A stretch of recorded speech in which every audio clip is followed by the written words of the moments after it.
Yeah, this is the Crazclown here, bringing you the second part of the rant of the cool. Yeah, I know I took a good while to do this, but it's here. Okay. As I stated on the previous rant, on the internet you can encounter various types of groups and its members. In the part of the cyber community I interact with, we use the internet as a source to watch, catch up on shows, mostly animated, discuss things that we find interesting, chat online, gaming, all that sort of stuff. However, like in any other group, there are some folks who bring a negative atmosphere, and these people are otakus, fanboys, and fangirls. Now, when we hear the term nerds, one may think of a group of socially rejected individuals who are introvert, have a hard time dealing with other folks, not up to date with fashion trends, or in cases whatever is hot out there, mostly entertained by animation, sci-fi, and video games. If I'm missing any description, you can fill in the blanks. But despite how many characteristics you can come up with, in the end it does not apply to everybody. However, the ones who do fit a majority of the traits and cause a negative misrepresentation for others are the otakus and fanatics. There are many rants on the net of people telling their frustration when interacting with these members, and most of them speak about their behavior. Okay.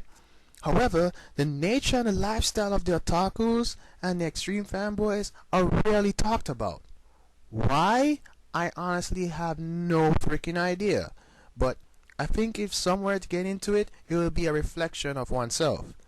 Due to many shortcomings, most of them socially, otakus and fanboys mostly try to find means of escaping their problems by going into things like, video games, animation, shows, computer technology, etc. and etc. They make these things their maximum comfort zone. Metaphorically, they make it a cage of their own construction, rather than dealing with the problems themselves. Now, how they portray themselves on the net is just a representation of their state of mind due to their lifestyle.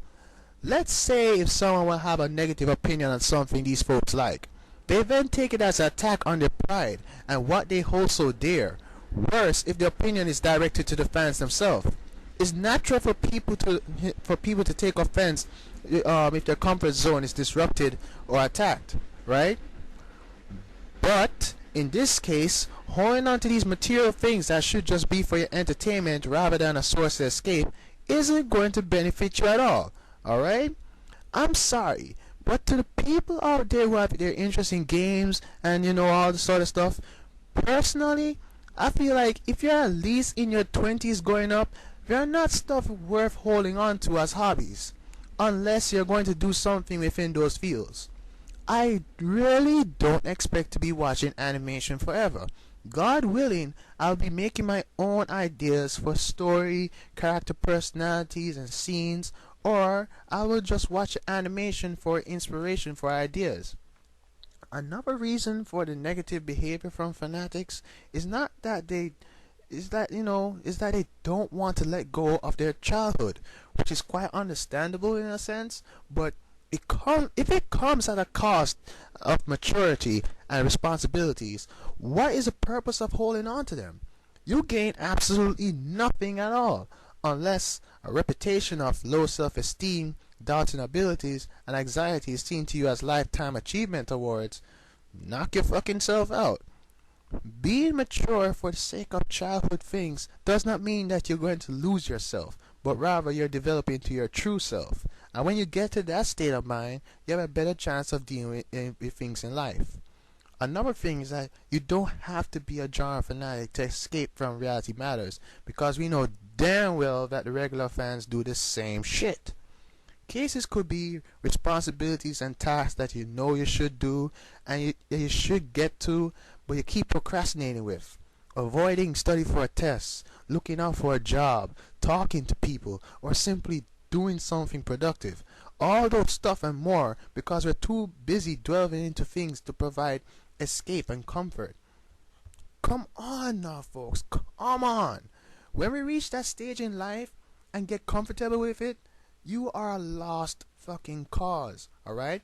Forget about your goals and dreams because you ain't gonna get nowhere with the way you are. Unless there's some change, then progress will be made. If you know you need to handle something in your life, do it, or at least try. Nobody's going to knock you down for not putting an effort into the things that you have to do. I'm not saying I'm perfect and I do everything right, righteous under the freaking sun, but at the end of the day, I can smile and say, at least I tried. People, even the simplest shit that we try to avoid don't just affect your mentality, but also physically as well. And as for social interactions, no matter how much friends you have, if you have like MySpace and Facebook and AIM, MSN, Skype, Stickam, or whatever talking medium you use, if most of your interactions with people involve looking at a screen and using a keyboard, you're still classified as an introvert. Why? How? Because despite that you're talking to folks, it's still at an impersonal level. It's not the same as talking to folks face to face, where you can see the expressions and reactions. Online, you're still hiding yourself and your identity, and with a made-up screen name on top of it too, if you do that. And in most cases, no, not most, let me say, some cases, a different personality.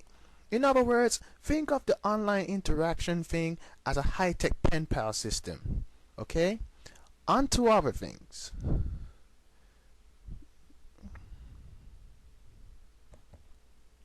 Alright. Fact about it is that I need to cut this video short because I know it's going to go overboard and stuff. But for folks out there, look out for part 3 and whatever. Alright? Fine. I know. Alright, this has been the second part. Peace out. Craz.